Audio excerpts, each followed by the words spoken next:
This video is about how to rotate, resize and replace tile.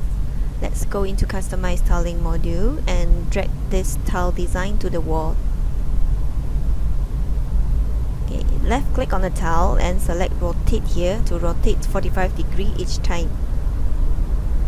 You may also resize the tile by editing the number in width and height. Make sure the new size is smaller than the existing one.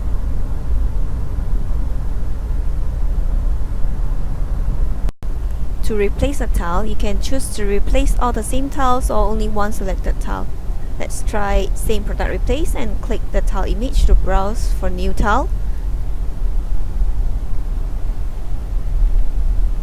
You select the tile and click select. Choose replace by original to follow the existing tile size.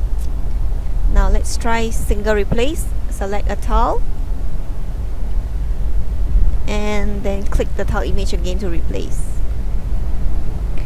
Okay, let's try same product replace again.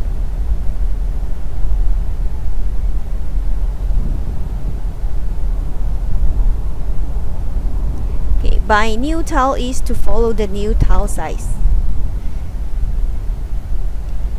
You may also replace the tile by dragging the tile from the ceramic library and drop it to the surface. Okay, alright, that's all for now and thank you for watching.